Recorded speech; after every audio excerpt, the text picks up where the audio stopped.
Today, we're going to briefly talk about some of the cheats that people are using in Warzone. There are a lot of new ones and they're popping up on a regular basis. If you enjoy the video, learn something new, please do me a favor, hit the like button. If you're brand new, want to find your way back, just double check, make sure you are subscribed with notifications on.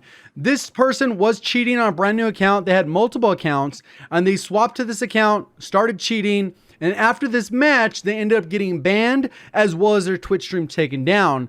But one thing is, why does it end up taking that long? Obviously, Activision and the developers with Sledgehammer Games and whoever else is involved, they say that a new anti-cheat is coming when Vanguard drops and the integration happens within Warzone. Whatever that integration is with the brand new map. I think the only way that's possible based off what people have said about anti-cheat is that the engine also needs the update. So I think that brand new Vanguard engine will likely have been built from the ground up using a lot of the assets essentially to upgrade it to include this anti-cheat. And I think that's why we have to wait until it comes, because the current version of Warzone, which is built on that Modern Warfare engine, is just not practical in terms of being able to implement that anti-cheat in terms of my understanding of it.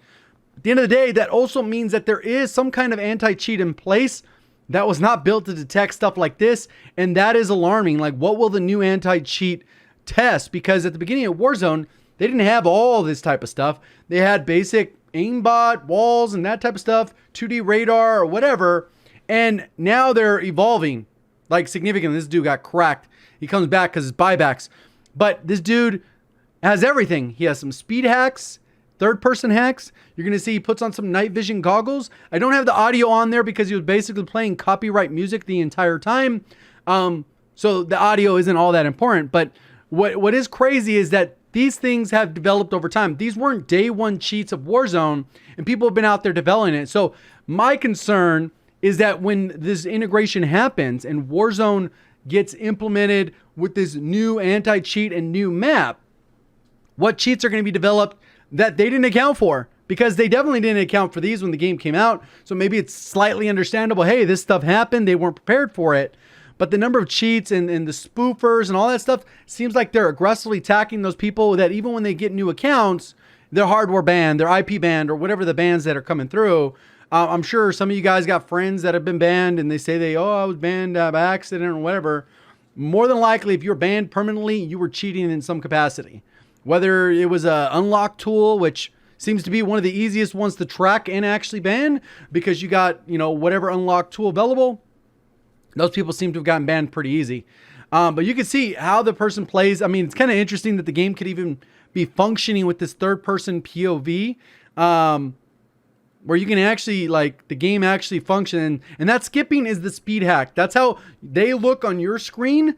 When they're moving around, you can't see them. And there's plenty of clips I've seen posted, even though these ones are a little bit, I guess, higher end cheats. I'm not 100% sure what these even cost or what people are using, but it's just kind of nuts that somebody already has 65 kills in a match and there's no red flag to say, hey, you know what?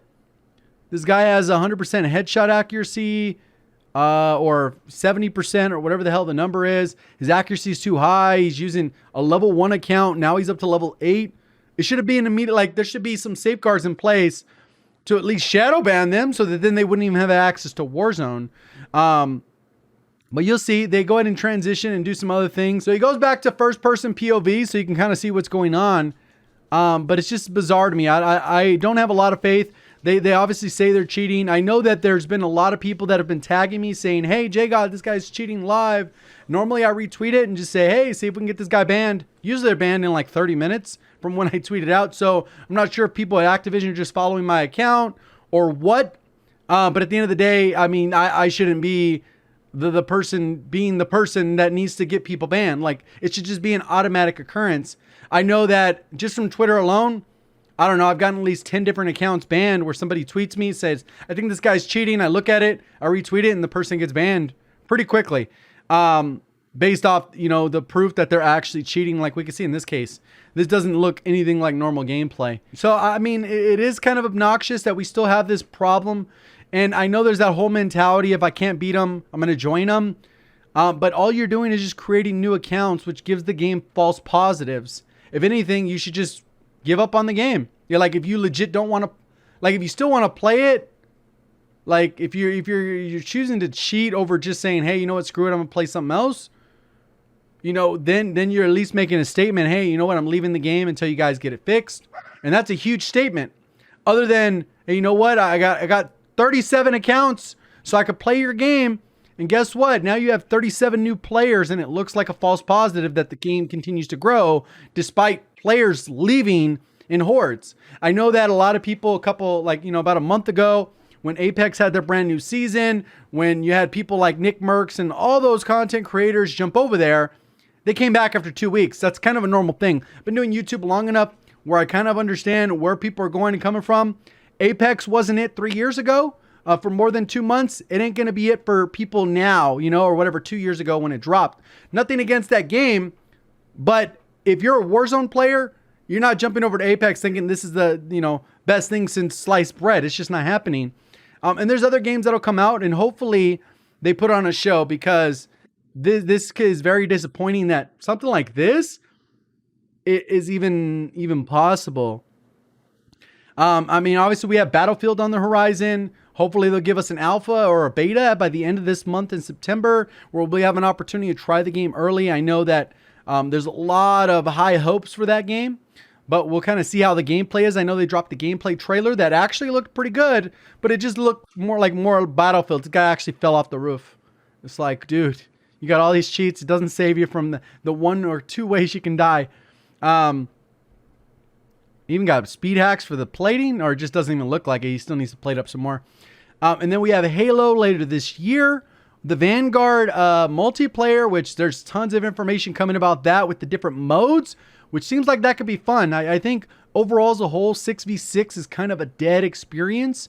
I think these larger play modes like Battlefield has always had, Call of Duty had with Ground War, and they're experimenting with Vanguard with these other modes that are supposed to have a lot of players. I think that's the evolution of standard multiplayer. The battle royales will always reign supreme, just because people, you know, get that experience, that adrenaline rush of making it and winning the match out of 150 players or 60 in Apex or 100 in Fortnite or whatever a game. You get that experience of beating out 99% of other players in that lobby to be the lone survivor. And I think for a lot of people, there's a huge development process in that. That's what keeps them addicted to the game. And that's what makes it popular, and each match different. The replay value, despite only having one map, is still pretty high. And the good experience of the game actually outweighs the negative, right? Like, even though hackers are a problem, you run into them in sometimes 6 out of 7 matches or 1 out of 10 matches, depending on the day and time you play and how good you've been doing to put you in a certain right skill-based matchmaking bracket. Your experience is changing. I know where there's times where I played for 6 hours and I didn't run into a single hacker. And there's other times where it was like I had to stop playing after an hour and a half because it was almost every match. So I don't know what causes that, whether it's the sites offering free cheats to everyone. You can see that they have an advanced UAV up. It looks like the entire match as well. So, I mean, these people are using everything. And I don't know what something like that costs, but for a free-to-play game, it's pretty sad that people pay so much to just go around and essentially let the game play for you. But I guess I can't say much because people watch people playing video games. So I guess, you know, better to have the game play for you instead of, you know, watch somebody play. I don't know. It's kind of a tricky subject. This guy ends up going on to get 108 kills. You're going to see in the top right here. And I think that's the most kills I've seen in Warzone. Somebody said this guy's PR was 128 on a different account. I don't know if there's any truth to that.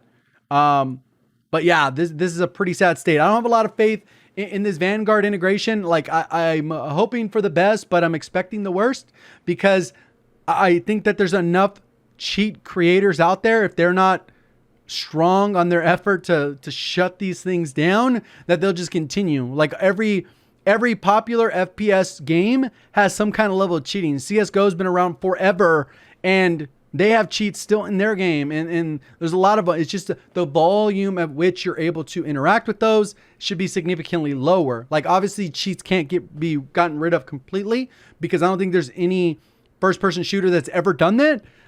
Even Fortnite has its occasional cheaters, but they were so few and far between, you never ran into them. And that's what it really needs to be. That 0.00001% of the time, you might run into a cheater. Other than that, we'll kind of see what happens. I wanted to show this because if you run into this, make sure you're reporting it. Hopefully they get one level of anti-cheat in there where you can shadow ban them at least. So then maybe they can't play on the account for a bit, but I don't know. Seems like they're trying to be proactive. It's just a wait and see. Hopefully you guys did enjoy the video, learned something new. If you did, please do me a favor, hit the like button if you're brand new and want to find your way back. Subscribe with notifications on. We'll see you guys in the next one. Thank you for watching as always. Have a great day.